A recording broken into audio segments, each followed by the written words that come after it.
안녕하세요. 저는 40대 결혼 6년차 여성입니다. 결혼해서 아이를 낳고 행복한 가정을 꾸리는 것이 저의 꿈이었는데요. 그런 저희 부부의 가슴에 대못을 박은 시어머니와 형님의 이야기를 들어보실래요? 남편과 저는 대학교 때 만나 8년 가까이 만났는데요. 서로 사회생활을 시작하고 결혼하고 싶었지만 그때 당시 결혼하지 않았던 아주버님이 있어서 시어머니께서는 저희 결혼을 반대하셨어요. 아무리 그래도 형이 먼저 결혼하고 그 뒤에 아우가 해서 사람들 보이기도 좋지. 니들이 먼저 결혼하면 형 차면이 뭐가 되겠니? 너희들은 오래 만나기로 했으니까 돈 모은다 생각하면서 형 먼저 가게 길 좀 터줘라. 워낙 큰아들 사랑에 지극하신 시어머니라는 것을 알았기에 저희는 남편의 형이 결혼할 때까지 기다리기로 했습니다.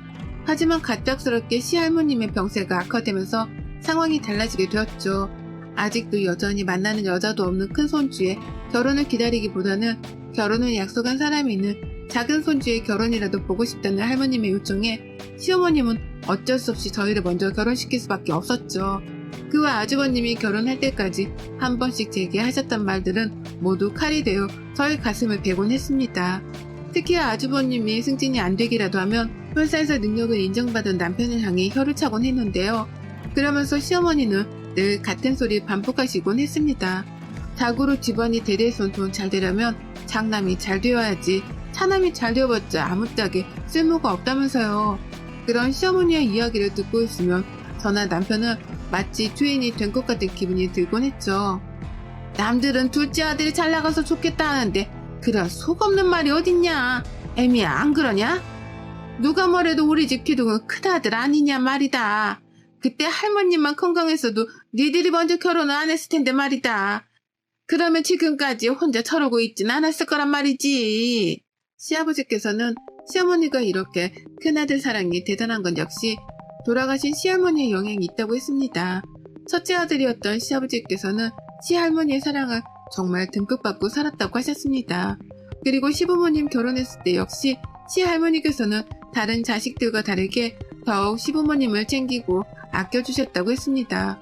그러다 보니 시어머니께서는 큰아들과 결혼해서 그 시절에 당연하게 경험할 수 있는 시집살이조차 하지 않았다고 했어요. 아니 오히려 시어머니께서는 친정에서도 받지 못한 귀한 대접을 받게 되었던 거죠. 그래서인지 시아버지께서는 시어머니가 시할머니보다 더욱 무섭게 가족들을 혼내곤 했다고 했습니다. 그렇게 시집을 와서 처음으로 목소리에 힘을 줄 수 있었던 시어머니께서는 무조건 집안의 기둥은 큰 아들이라는 고정관념에 사로잡히게 된 것이었죠. 시어머니의 논리는 참으로 기가 막히곤 했죠. 시어머니께서는 아주버님의 결혼이 늦어지는 것도 저희 부부가 먼저 결혼을 했기 때문이라고 여겼으니까요. 그렇게 저희가 결혼하고 6년이 다 돼서야 아주버님께서도 정말 늦은 나이에 결혼하게 되었습니다. 그래서 저는 정말 진심으로 축하를 해드렸습니다. 왜냐하면 시어머니의 이유 없는 저희 부부에 대한 원망이 사라질 수 있는 거라 생각했기 때문이었어요. 그리고 정말 아주버님의 결혼과 동시에 저희 부부에 대한 원망이 사라졌습니다. 아주버님께서 신혼여행을 다녀온 뒤 처음으로 모든 가족이 함께 식사 자리가 마련되었습니다. 새로운 식구를 맞아 저와 어머니께서는 열심히 음식을 마련했지요. 새아가 음식이 괜찮니? 너는 먹는 것도 어쩜 이렇게 곱니? 누가 봐도 큰아들과 결혼한 여자 같구나. 나도 옛날에 결혼했을 때 어딜 가나 큰아들과 결혼했냐는 소리를 그렇게 많이 들었다. 아가야, 너도 나처럼 복이 얼굴에 가득한 걸 보아하니 우리 큰아들이 앞으로 승승장구하겠구나. 저도 어렸을 때 매일 큰아들한테 시집갈 것 같다는 이야기를 친척 어른들께 많이 들었는데 정말 그렇게 됐잖아요, 어머니.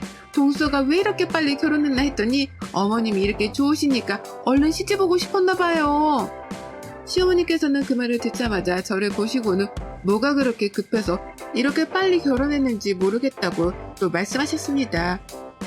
그러면서 시어머니는 형이 잘 되도록 길을 터줘야 하는데 동생이란 것이 혼자 잘 나가겠다고 바리케이트를 쳤다고 하셨어요. 그 말 끝에 저는 할머니께서 원해서 한 결혼이지 저희도 그때 막 하고 싶어서 한 것은 아니었어요, 어머니. 라고 반박했습니다. 그 말이 끝나자마자 시어머니께서는 저를 힐끔 쳐다보시더니 주방에서 음식이나 가져오라고 하시더군요. 왜 우리 와이프한테 그래요, 어머니는? 진짜 일찍 시집와서 집안일 다 도와주고 그 덕에 어머니가 좀 편해주셨어요. 여보, 이제 큰아들 그렇게 소문대로 장가 보냈으니까 우리는 손 좀 놔. 형수님이 며느리 역할 하실 거죠? 시어머니께서는 남편의 말에 큰 소리를 치기 시작했습니다. 어디 감히 형수님한테 그렇게 버르장머리 없이 구느냐고요. 저는 정말 그 자리에서 박차고 일어나고 싶었습니다. 결국 듣고 계시던 시아버지께서 그만들 하라고 하시자 시어머니께서는 그제야 아무런 말씀을 하지 않으셨습니다. 그 후에도 시어머니와 형님은 어느새 사이가 좋아져서 자주 만나고 쇼핑도 다니고 하셨습니다. 평소 시어머니는 제가 모시고 나가려고만 해도 아서라 큰 며느리도 아닌데 네가 왜 나서냐? 라고 하시곤 했는데요. 결국 정말 시어머니께서 원하시던 큰 며느리를 얻었으니 무척이나 행복하겠지 싶었습니다. 그렇게 더욱 편안해질 거라고 생각했던 시어머니는 전혀 다른 방향으로 저희를 바라보시게 되었습니다. 결혼 6년 차로 임신을 위해 노력을 하고 있음에도 쉽게 아이가 생기지 않아 걱정이 많았던 시기였습니다.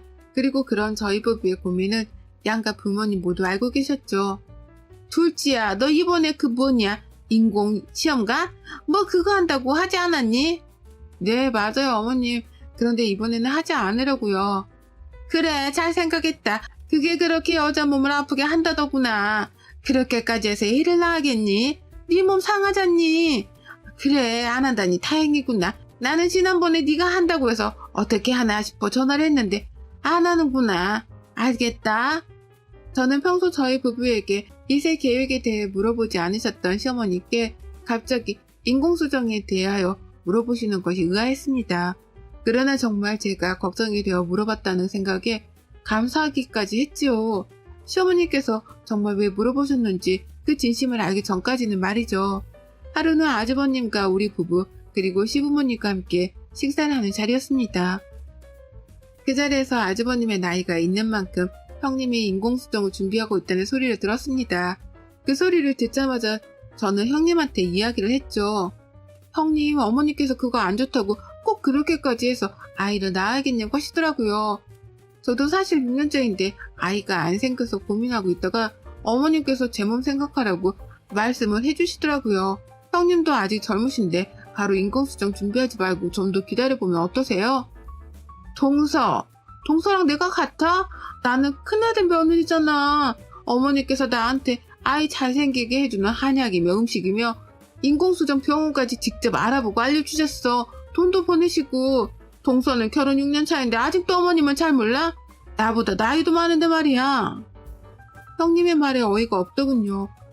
분명 시어머니께서는 제게 몸 생각해서라도 인공수정은 하지 말라고 했는데 형님한테는 아이 낳으라고 먼저 알아보기까지 했다니 기가 막히더군요. 그런데 저와 형님의 이야기를 듣던 시어머니께서는 오히려 제게 역정을 내셨습니다. 시어머니께서는 네가 큰애랑 같냐고 하시면서 집안에 큰아들이 자식을 낳아야지 둘째가 낳으면 뭐하냐고요. 만에 하나라도 큰애가 아이를 낳기 전에 둘째 네가 임신이라도 덜컥 해봐라. 그러면 세상에 형의 자식이 동생 자식에게 형, 누나 라고 불러야 하지 않냐? 이런 거지 같은 족보가 어딨냐? 너는 큰애가 임신하기 전까지는 애 낳을 생각도 말아라. 시어머니께서는 제게 형님이 임신하기 전까지는 임신하지 말라면서 제가 유일하게 잘한 일이 아이를 못 가진 일이라고 하시더군요. 시어머니의 그 말을 듣고 있던 저는 그동안 아이를 갖고 싶어 했던 제 마음이 북받쳐 울면서 소리를 쳤습니다. 저는 시어머니께 정말 해도 너무하신다고 했습니다. 아무리 둘째 아들이고 둘째 며느리라고 해도 어머님이랑 함께한 세월이 있는데 어떻게 그렇게 모지게 말씀을 하실 수 있냐고요. 어떻게 아이를 낳지 말라고 할 수 있냐고요. 그렇게 소리를 쳤습니다. 그러자 시어머니께서 제게 네가 드디어 본색을 드러내는구나. 내가 너 언제 본색 보이나 했다. 내가 언제 낳지 말라서 안 낳았어? 네가 못 낳았잖아. 얘도 못 낳는 주제를 혼자 자격지심 느낄까봐 그것도 잘한 일이라고 칭찬을 했더니 어디 누구 앞에서 지금 이렇게 생난리를 치는 거야? 아주 못돼 먹은 것. 이라며 욕설을 퍼부시더군요. 정말 그만 좀 하세요, 어머니. 저 살면서 형 그림자라도 밟으면 형 앞길 막는다고 그렇게 저를 잡더니 이제는 저도 모자라서 이 사람한테까지 그래요. 그렇게 저희가 못마땅하면 저희를 차라리 보지 마세요. 이게 지금 어디서 건방을 떨어? 야, 이 자식아, 네가 지금 어머니한테 대들어? 어머님 말씀 뭐 토시라도 틀린 말 했어? 재수씨, 뭐가 그렇게 서운해요? 시어머니가 충분히 말할 수 있는 말 아니에요?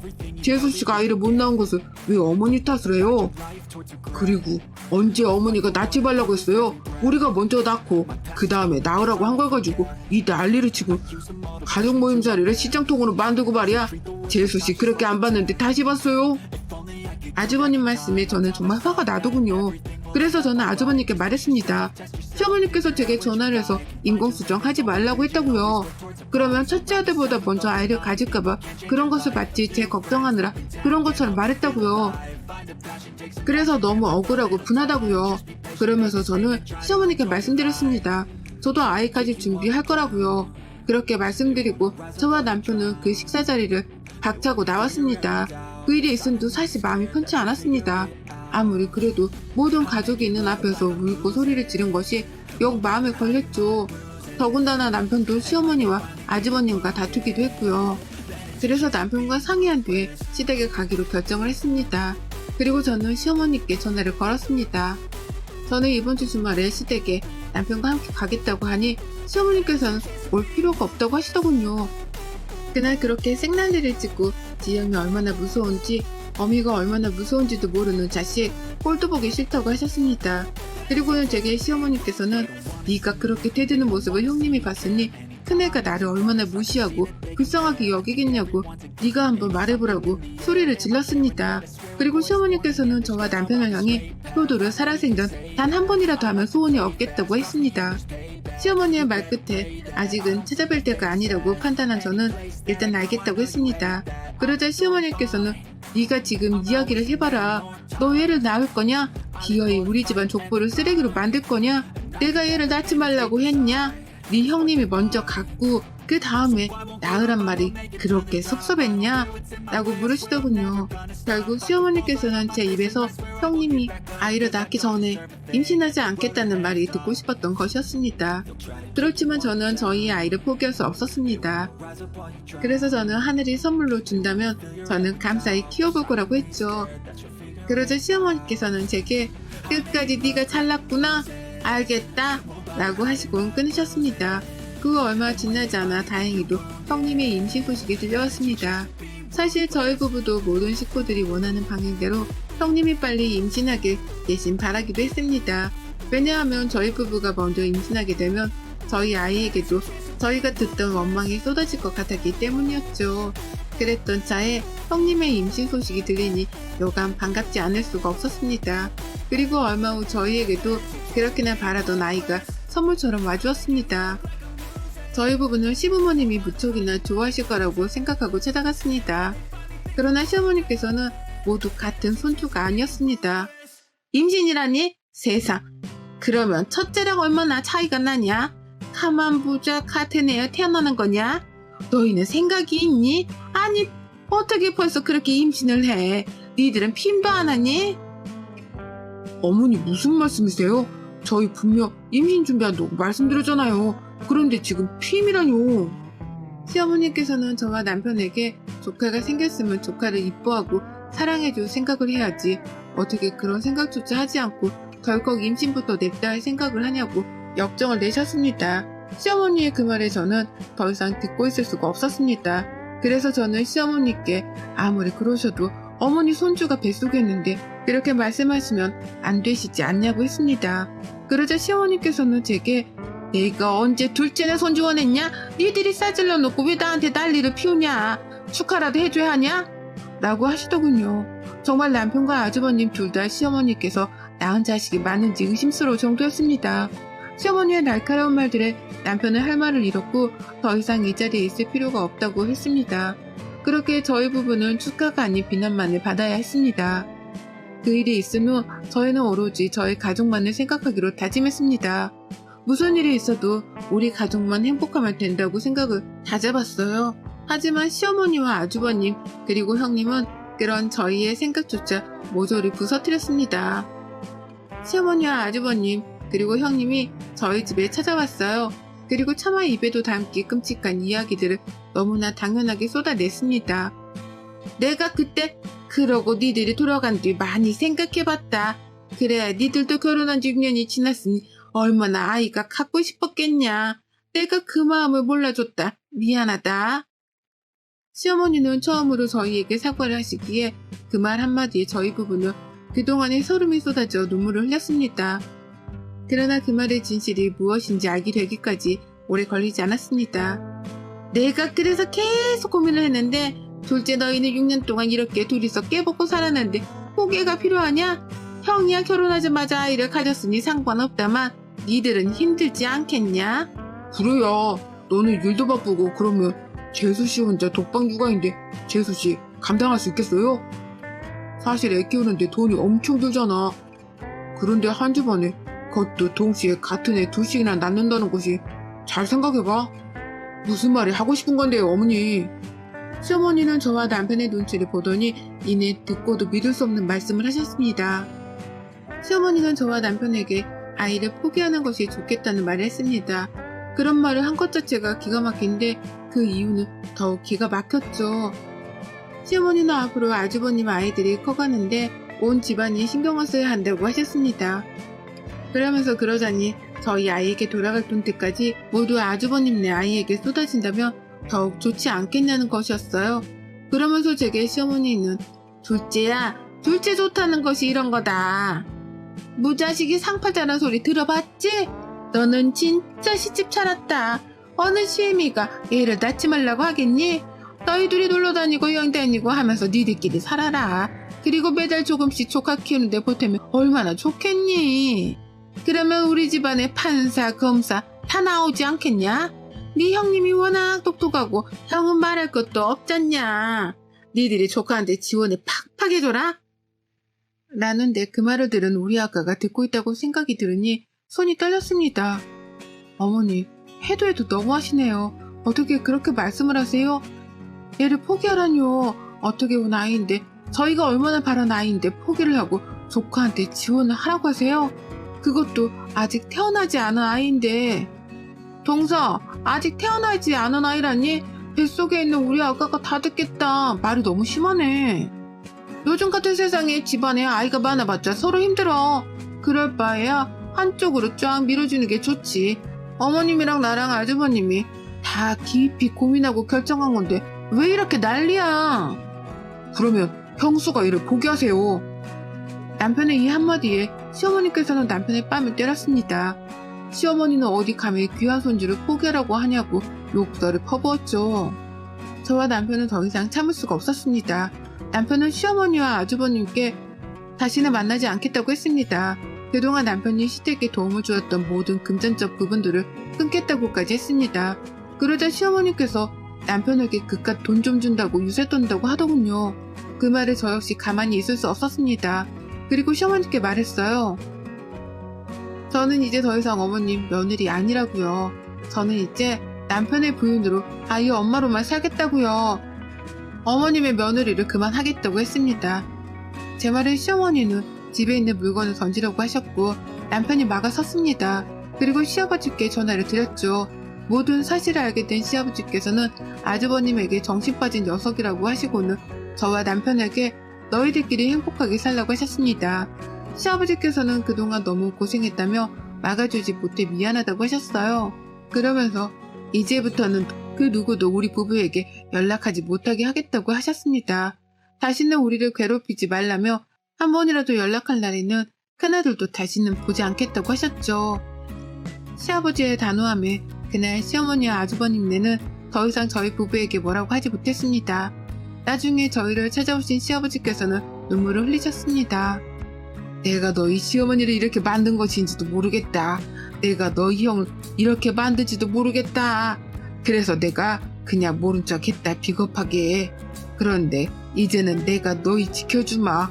너희는 그동안 충분히 잘했다. 이제는 그만해도 된다. 시아버지의 말씀에 저희는 정말 많이 울었습니다. 그래서 그 후 시어머니와 아주버님과는 연락을 끊었습니다. 가끔씩 시아버지를 만나 함께 시간을 보내곤 합니다. 그리고 저희 부부의 사랑스러운 아기와 함께 행복한 하루를 보낼 수 있어 그저 감사합니다. 여러분의 생각은 댓글로 남겨주세요. 오늘도 시청해주셔서 정말 감사합니다.